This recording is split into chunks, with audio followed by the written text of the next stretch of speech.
여러분, 원전업체의 피눈물, 사실 어제 오늘이 일이 아니었잖아요.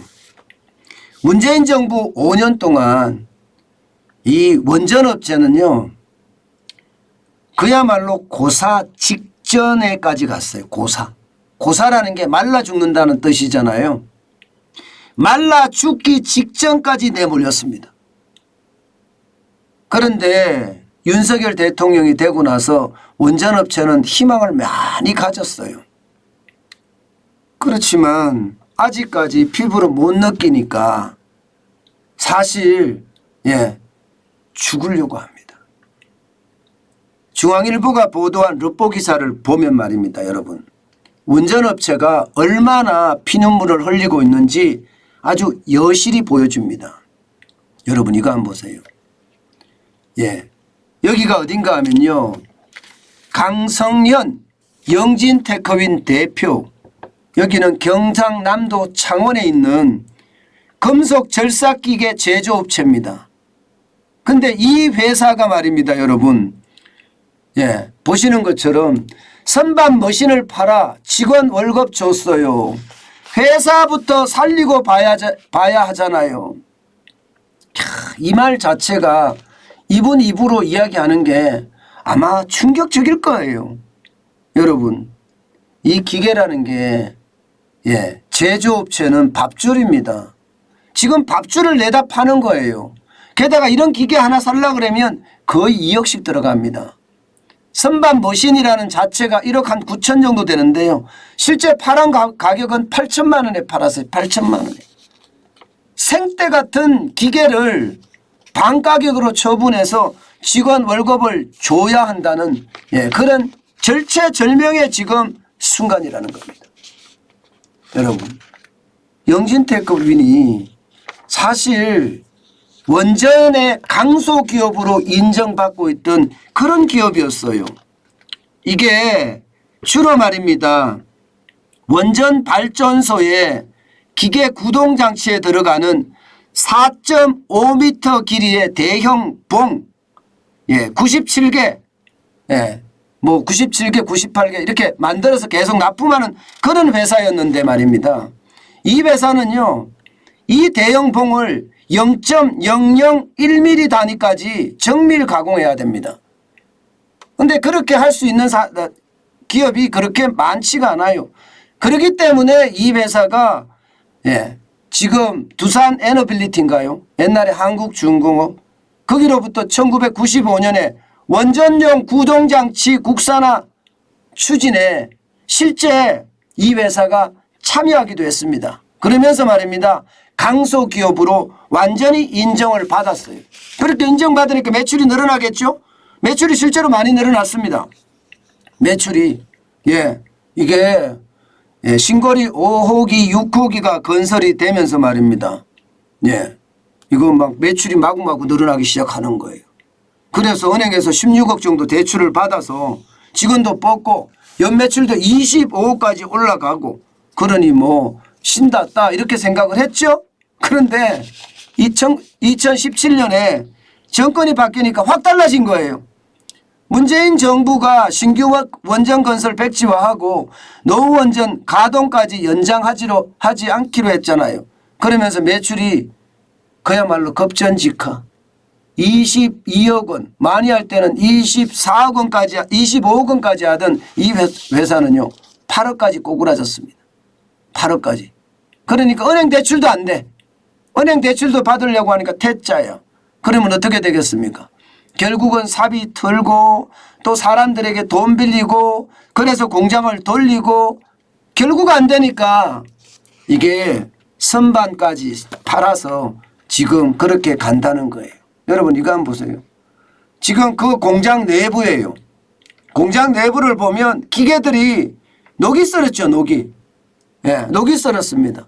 그야말로 먼지를 먹고 산다 이렇게 이야기할 정도예요. 사람의 흔적이 별로 없어요. 사람의 흔적이 없을 수밖에 없는 게 공장을 망가지지 않게, 이게 가만히 놔두면 녹이 썰어서 기계 자체가 망가지잖아요. 망가지지 않게 일정 부분 돌리는 정도만 할 뿐이니까 지금 이 정도까지 왔다고 그래요. 처음에는 그래도 기계를 닦고 조이고 했습니다마는 시간이 지나니까 이제 이게 희망이 안 보이는 거예요. 닦여 조이고도 하지도 못했습니다. 그러니 이렇게 되는 최악의 상황을 맞고 있는 겁니다. 저는 윤석열 대통령이 타이밍이라는 걸 알았으면 좋겠어요. 너무 늦으면 이거 망합니다. 너무 늦으면. 자영업자들이 지금 줄폐업하고 있잖아요. 왜 자영업자들이 줄폐업할까요? 거리두기 해제가 너무 늦었어요. 그동안 쌓여온 빚이 너무 많아서 더 이상 장사를 해서 원금이나 대출을 갚을 수 없기 때문에 파산하고 손드는 거예요. 그런 것처럼 원전도 지금 너무 늦으면 똑같은 결과가 초래될 겁니다. 똑같은 결과가. 지금 원전은요. 앞으로 멈췄던 거 3억이나 4억이 말입니다. 건설공사를 재개하는 거 있잖아요. 이거 2025년부터 된다고 하거든요. 지금이 2022년이에요. 그런데 2025년부터 되면 앞으로 2년을 더 버티라는 건데 2, 3년을 버틸까요 여러분? 못 버팁니다. 지금도 기계 팔아서 월급을 주고 있는 판에 원전 산업 기업들이 어떻게 버티겠어요? 보세요. 못 버틴다는 그대로 요실이 드러납니다. 매출액이 완전히 꼬꾸라들었어요. 꼬꾸라. 보시다시피 100억 미만 업체들이 말입니다. 여러분 87.4%가 됐어요.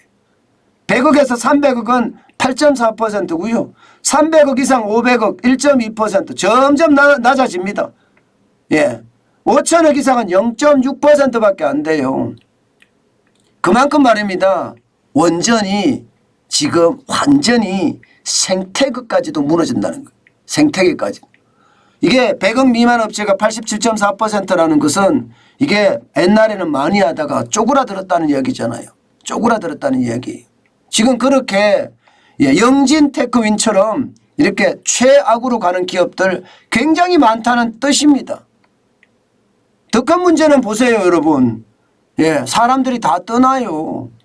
2017년만 하더라도 50명밖에 안 떠나던 인력이 2018년 165명, 2019년 172명, 2020년 139명, 2021년 123명. 그야말로 이게 도미노로 떠난다고 이야기할 수 있나요? 원전에서 더 이상 일할 수가 없다. 미래가 없다. 이렇게 생각하는 거예요. 그러다 보니까 떠나는 사람들이 많아지고 실제 종사하는 사람도 계속 줄입니다. 2016년에 37,232명이 근무하던 것이 2020년에는요. 35,276명이에요. 적어도 말입니다. 2,000명이 줄었습니다. 2,000명이. 이게 일반적으로 산업이라는 게 점점 커지기 때문에 종사하는 사람이 늘어나는 게 일반적이에요. 그런데 쪼그라들었다는 것은 산업 자체가 쪼그라들고 있다는 뜻이에요. 그만큼 지금 언제 어느 때 어디서 붕괴될지 모른다는 게 원전 업체들이고요. 이게 붕괴가 되면 생태계마저도 지금 무너진다는 이야기가 나오는 겁니다. 어디 그뿐입니까? 미래도 없어요. 미래도. 재학생들 주는 거 보세요. 2015년까지만 하더라도 원자력 관련 학과 재학생이 2,554명이었습니다. 2017년에는 2,777명까지 올라갔어요. 그러던 것이 지금은 2021년 기준으로 보면 2,165명으로 줄었습니다. 그러니 생태계가 무너지다 못해 자칫 잘못하면 이게 미래에 대한 불안감까지도 생기는 거죠. 그러니 여러분 원전업체들이 전부 다 이렇게 제품들을 싸놓고 납품도 못하고 오죽했으면 우리 좀 살려주세요. 제발 이런 말이 나올까요? 저는 원전업체들이 이렇게까지 할 수밖에 없는 상황 이해할 수 있습니다. 윤석열 정부가 제가 자꾸 이야기하는 게 그래요. 한 달밖에 안 됐는데 왜 이렇게 최근데 뭐 이렇게 이야기할 수 있습니다. 근데 지금 우리 경제는요. 한 달을 기다려줄 시간이 없습니다. 한 달 지나면서 말입니다. 우리 제조업이나 원전산업이나 여기에서는요. 속이 타들어갑니다. 이게 얼마 버티지 못하고 결국 넘어진다는 이야기가 나올 정도로 상황이 심각해요. 빨리 움직이는 게 저는 좋다고 생각합니다. 지금 저는 그런 생각 참 많이 하거든요. 장관들이나 혹은 이 청와대의 어떤 직원들까지도 현장을 잘하는 사람들이 저는 했으면 좋겠어요. 지금 같은 위기에는요. 탁상 공론만 하는 사람들이 장관이 되고 차관이 되고 청와대의 어떤 수석이 되고 비서관이 되고 아닐 수도 있습니다. 저는 그 어느 때보다 여러분 현장을 잘하는 사람이 현장을 이게 바꾸도록 개선해 가는 거 그 어느 때보다 필요하지 않을까 싶어요. 위기의식이 그만큼 없다는 뜻이랍니다. 탁상공론만 해봤으니까 아니 배부르고 등 따뜻한데 내가 왜 사서 고생해 이렇게 되면 이거는요 우리 경제 전체에도 어마어마한 영향을 미칠 겁니다. 저는 그런 생각이 많이 들거든요. 그래서 더 가슴이 아프다 이런 생각 많이 해봅니다.